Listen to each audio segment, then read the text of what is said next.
जय हिंद, नमस्कार, जोहार सभी सैया एवं सैया साथियों का मेरे इस यूट्यूब चैनल पर फिर से स्वागत है। आज का वीडियो में हम बात करेंगे आगामी 9 जुलाई 2023 को होने वाली आशा प्रमाणीकरण परीक्षा एवं मूल्यांकन के विषय में। यह वीडियो सभी सैया एवं सैया साथियों के लिए बहुत ही इंपॉर्टेंट होने वाली है, इसलिए वीडियो को शुरू से लेकर अंत तक ज़रूर देखिएगा। और अगर अभी तक आपने मेरा चैनल को सब्सक्राइब नहीं किया है तो चैनल को सब्सक्राइब कर दीजिए, क्योंकि आपका सब्सक्राइब करना ही मुझे अगला वीडियो बनाने को मोटिवेट करता है। तो चलिए वीडियो को शुरू करते हैं। तो हम बात कर रहे हैं आशा सर्टिफिकेशन परीक्षा के बारे में। तो देखिए यहाँ पे एक परीक्षा जो है ये लिया जाएगा NIOS की तरफ से।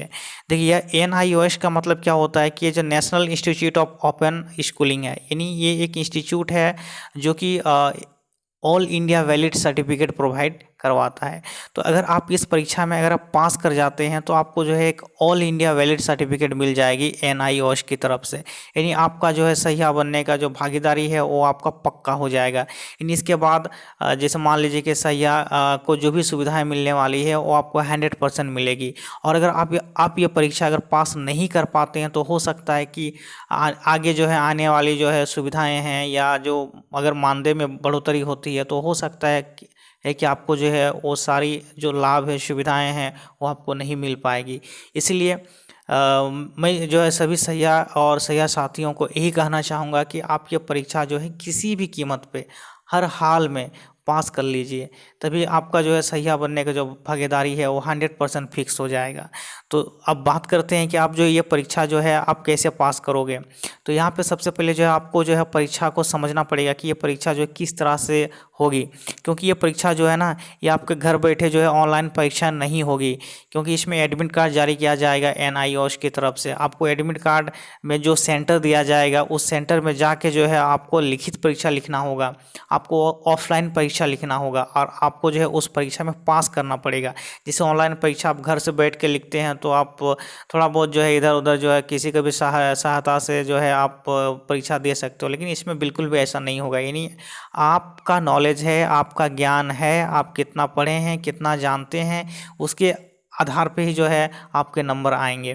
तो आप जो है बिना तैयारी का अगर एग्ज़ाम लिखने जा रहे हैं तो फिर हो सकता है कि आपको दिक्कतें होगी, आपको पास करने में दिक्कतें होगी। तो चलिए मैं आपको इस वीडियो में बता देता हूं कि जो है आपका जो है क्वेश्चन किस तरह के रहेंगे, आपका एग्ज़ाम जो है आपका परीक्षा जो है वो कितने नंबर की होगी और आपको कितना नंबर लाना होगा पास होने के लिए, ठीक है ना।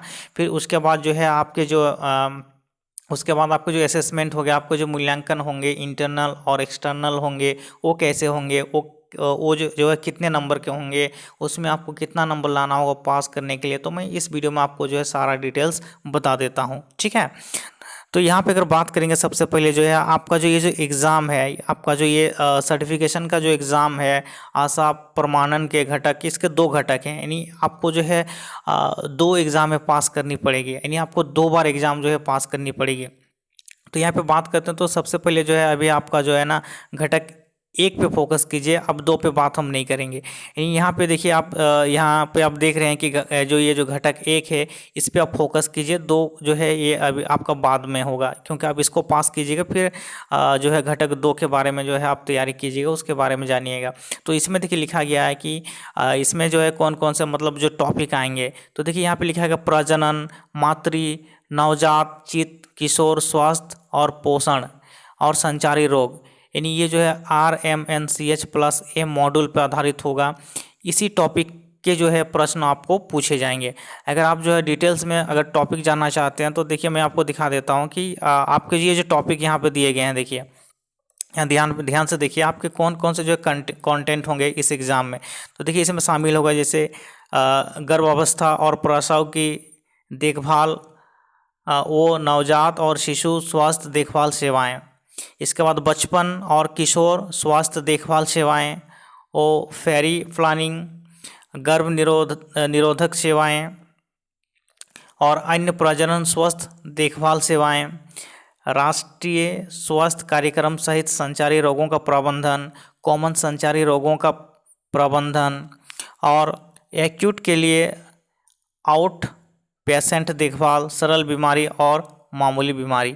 तो यही जो है आपके टॉपिक हैं, इसी टॉपिक से जो है आपके प्रश्न आएंगे। यानी अब ये जो टॉपिक हैं आपको जो विभाग की ओर से जो किताबें दी गई है, जो पुस्तिकाएं दी गई है, जैसे उसमें अगर बात करें जैसे मॉड्यूल 6, 7, 8 इस तरह के जो किताबें दी गई है, उसी किताबों में आपको ये सारे टॉपिक देखने को मिल जाएंगे। फिर भी अगर आपको टॉपिक नहीं मिलता है तो इस वीडियो के नीचे में कमेंट कीजिएगा, मैं आपको जो है जो संभावित प्रश्न हो सकते हैं उसके लिए मैं जो है अलग से आपको वीडियो प्रोवाइड करवा दूंगा। तो नीचे में ज़रूर कमेंट कीजिएगा अगर आपको कोई भी दिक्कत होती है तो चलिए अब आते हैं जो है हम बात कर रहे हैं कि इसके जो घटक हैं, आपको जो पहला ये जो एग्ज़ाम है, ये एग्ज़ाम पास करना होगा। तो ये जो पहला घटक है, इस एग्ज़ाम को पास करने के लिए जो आपको कितने नंबर लाने होंगे, ये कुल जो है कितने अंक की परीक्षाएं होंगी। तो देखिए यहाँ पे सबसे पहले अगर बात करेंगे हम, तो यहाँ पे जो है ना आपके जो जैसे आगामी जो है 9 जुलाई 2023 को जो लिखित परीक्षा होने वाली है, वो आपकी 30 नंबर की होगी, 30 अंक की होगी। ठीक है, देखिए यहाँ पे दिया गया है कि लिखित परीक्षाएं जो है ना वो 30 अंक का होगा, और ये 30 अंक में आपको कम से कम जो है 15 अंक लाने होंगे, तभी आप पास करेंगे। यानी आपके जो पास मार्क हैं वो 15 हैं 30 में, यानी आपको जब आधा नंबर 50% मार्क आपको लाने पड़ेंगे, तब जाके जो है आप पास होंगे। ठीक है ना, यानी 15 मार्क्स चाहिए, 15 अंक चाहिए आपको पास होने के लिए। तो आपको जो किसी भी कीमत पे जो है ना 30 में 15 नंबर लाने ही हैं। ठीक है, इसके अलावा देखिए आपके जो है ना जो है कुछ असेसमेंट होंगे। ठीक है ना, जैसे यहाँ पे इंटरनल और एक्सटर्नल मूल्यांकन भी होंगे। तो इसमें आपको लिखना नहीं पड़ेगा, इसमें बहुत सारे जो मतलब असाइनमेंट टाइप के जो चीज़ें हैं वो आपको जमा करने पड़ेंगे, तो उसके आपको नंबर दिए जाएंगे। ठीक है ना, तो ये तो इसमें तो आप पास हो ही जाएंगे, इसमें आपको टेंशन नहीं लेना है, क्योंकि इसमें जो है आपका असेसमेंट जो है आपका काम क्या कैसे करते हैं क्या नहीं है, उसमें कुछ काम दिया जाएगा, उसको आप घर से लिख के जो है जमा करेंगे तो आपको नंबर मिल जाएगा। तो इसमें भी देखिए जो इंटरनल मूल्यांकन है ना, ये इंटरनल मूल्यांकन जो है आपके विभाग के द्वारा लिया जाएगा। ठीक है ना, आपके विभाग के द्वारा इसमें हो सकता है कि चिकित्सा पदाधिकारी हों या बीटीटी वगैरह जो हैं उसमें जो इन्वॉल्व हैं वही आपको जो है नंबर देंगे। ठीक है ना, इंटरनल। तो देखिए जो इंटरनल के एग्ज़ाम है ना, ये आपके जो है ना 30 नंबर के होंगे। ठीक है ना, ये 30 नंबर के होंगे, ये आपके 30 नंबर के होंगे। ठीक है, और इसके बाद आपके देखिए यहाँ पे जो एक्सटर्नल मूल्यांकन है, ये NIOS के द्वारा, यानी जिस इंस्टीट्यूट आपको सर्टिफिकेट देगी NIOS, वो इंस्टीट्यूट की तरफ से जो है ना 40 मार्क्स का जो है आपका मूल्यांकन होगा। मतलब आपका जो है ना असाइनमेंट टाइप के जो है ना कुछ काम देंगे या आपको उससे जो है नंबर दिए जाएंगे। यानी यहाँ आपको लिखना नहीं होगा, मतलब ये सेंटर पे जाके लिखना नहीं होगा। ठीक है ना, ये आपके जो है ना ये मूल्यांकन होगा, आंतरिक मूल्यांकन होगा, यानी आपको कुछ असेसमेंट से जो है आपको नंबर दिए जाएंगे, और ये जो है 40 मार्क्स के होंगे। ठीक है ना, ये आपके 40 नंबर के होंगे। तो इस तरह से यहाँ पे 30 और 40 दोनों मिला के ये 70 अंक के होंगे, कुल जो है 70 अंक के होंगे, और आपका जो लिखित है वो 30 अंक के होंगे। तो इस तरह से अगर बात करें कुल टोटल की, अगर बात करें तो टोटल कितना हो जाएगा 70 और 30, यानी जो है आपका जो मार्कशीट होगा वो 100 अंक का होगा। यानी 100 अंक में आप कितना लाएंगे उस पर आपका जो है मतलब 100 में आपको जो है टोटल नंबर दिए जाएंगे। ठीक है, आपको समझ में आ गया। अब अगर बात करें कि ये जो आपका जो इंटरनल जो मूल्यांकन होने वाला है, जो कि आपके जो मतलब विभाग की तरफ से जो है लिया जाएगा, तो ये 30 अंक का होगा, और जिसमें कि आपको 15 अंक लाने पड़ेंगे पास होने के लिए। और जो बात किए थे जो एक्सटर्नल मूल्यांकन है जो कि NIOS के द्वारा लिया जाएगा, तो ये 40 अंक के होंगे, और 40 अंक में आपको जो है ना कम से कम जो है 24 अंक लाने पड़ेंगे, यानी पास होने के लिए 24 अंक लाने पड़ेंगे। तो ये तो आपको मिल ही जाएगा, इसमें आपको ज़्यादा जो है टेंशन लेने की ज़रूरत नहीं है। बस आपको जो है ना रिटेन जो एग्ज़ाम है, जो लिखित परीक्षा है जो 30 अंक का, उसमें 15 नंबर लाना ही है, बाकी जो है ये नंबर आपको आसानी से मिल जाएंगे। ठीक है ना, इसके अलावा अगर बात करें तो मूल्यांकन के लिए जैसे 6 कौशल, एक अन्य कौशल और वाइवा, इसमें भी आपका मूल्यांकन किया जाएगा। ठीक है, तो अब अगर बात करेंगे आपका जो 30 नंबर का, यानी सबसे ज़्यादा इम्पोर्टेंट है आपको 30 नंबर का जो रिटेन होगा उसको पास करना, जो लिखित परीक्षाएं होगी, ठीक है ना, जो NIS के द्वारा जो सेंटर बनाया गया है उस सेंटर में जाके जो है आपको टेस्ट देना होगा, तो उसमें पास करना होगा। अब बाकी जो असेसमेंट वगैरह हैं उसमें तो नंबर मिल ही जाएगा आपको, उसमें ज़्यादा टेंशन लेने का बात नहीं है। तो देखिए जो 30 मार्क्स का जो आपका जो क्वेश्चन जो होगा, लिखित परीक्षा जो होगा 9 जुलाई 2023 को, ठीक है ना, आशा प्रमाणीकरण मूल्यांकन परीक्षा में, तो उसमें किस प्रकार के प्रश्न रहेंगे। तो देखिए उसमें कुल जो है 7 प्रकार के प्रश्न रहेंगे। तो देखिए यहाँ पे सबसे पहले बात करेंगे, पहला जैसे प्रकार रहेगा बहुविकल्पीय प्रश्न। बहुविकल्पीय प्रश्न क्या होता है, इसमें प्रश्न रहेगा, प्रश्न के नीचे में ऑप्शन दिया रहेगा ABCD, है ना, या फिर 1 2 3 4, उसमें से एक ऑप्शन जो है सही रहेगा। जो ऑप्शन सही रहेगा उसको आपको टिक लगाना है, उसको बोलते हैं बहुविकल्पीय प्रश्न। इसके बाद आपका जो है दूसरा प्रकार रहेगा रिक्त स्थानों की पूर्ति करें, ठीक है ना, यानी रिक्त स्थान रहेगा, उस रिक्त स्थान में जो सही शब्द होगा, है ना, उसको जो है आपको भरना पड़ेगा। तो इस तरह के भी क्वेश्चन रहेंगे। इसके बाद सही मिलान करें, देखिए सही मिलान करने वाला भी क्वेश्चन रहेगा, सही मिलान करने का भी क्वेश्चन रहेगा। इसके बाद अगर बात करें, अगला प्रकार है लघु उत्तर दें। देखिए लघु उत्तर दें का मतलब होता है कि आपको जो है ना शॉर्ट में जो है ना छोटा आंसर लिखना पड़ेगा, लेकिन इसमें लिखना पड़ेगा, ठीक है ना। तो यहाँ पे लघु उत्तर दें मतलब आपको 1 लाइन या 2 लाइन में जो है आंसर लिखना पड़ेगा, ऐसा भी क्वेश्चन वहाँ पे रहेगा। इसके बाद देखिए केस स्टडी पर प्रश्न रहेगा।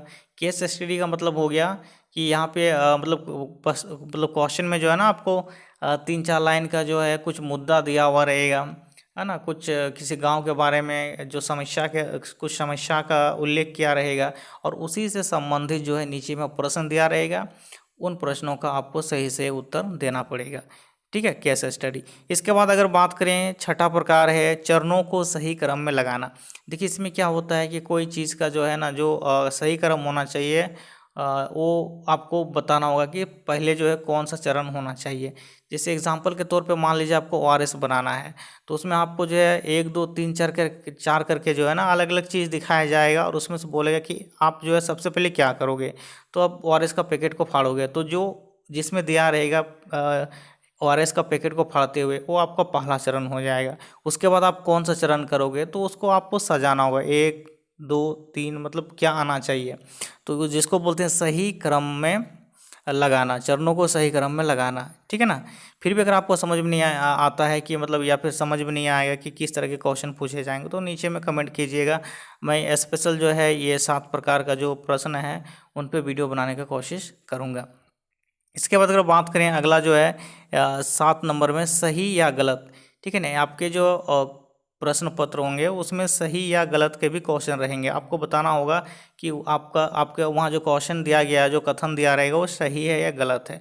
तो इस तरह से अगर बात करें तो जो है ना ये 7 प्रकार के जो है ना 7 प्रकार के प्रश्न आपको देखने को मिलेंगे, ठीक है ना। आपके जो 30 अंक के लिखित परीक्षा होंगे उसमें ये 7 प्रकार के प्रश्न रहेंगे। तो इन प्रश्नों का जो है आप सही से उत्तर तभी लिख पाओगे जब आप पढ़ के जाओगे। जब आप जो है सारा प्रश्नों के सही से उत्तर जानेंगे, तभी आपको जो है अच्छे नंबर प्राप्त होंगे। तो इसके लिए जो है विभाग की ओर से आपको जो आप लोगों को जो पुस्तकें दी गई है, जैसे वो मॉड्यूल जैसे 6 7 8 इस तरह के जो है बहुत सारी किताबें जो है, बहुत सारी पुस्तकें जो है वो उपलब्ध कराई गई है। तो उन पुस्तकों को आप बढ़िया से पढ़ के जाइए, तो आप आराम से इस परीक्षा को पास कर लीजिएगा। और आपको जो है एक NIOS जो इंस्टीट्यूट है उसकी तरफ से जो है एक ऑल इंडिया वैलिड, ठीक है ना, आशा प्रमाण पत्र दिए जाएंगे। देखिए इसके और भी एक फ़ायदे हैं, अगर आप ये परीक्षा पास करेंगे तो आपको जो है विभाग की ओर से जो है 5,000 रुपया राशि भी दिया जाएगा, यानी सर्टिफिकेट के साथ साथ आपको 5,000 रुपया राशि भी दिया जाएगा। तो ये आपका तो डबल फ़ायदा हो गया, ठीक है।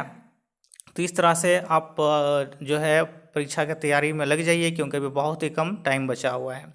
तो चलिए आज का वीडियो कहीं पे ख़त्म करते हैं। आज का वीडियो कैसा लगा नीचे में कमेंट करके ज़रूर बताइएगा। फिर मिलते हैं अगला वीडियो में। जय हिंद, जय भारत।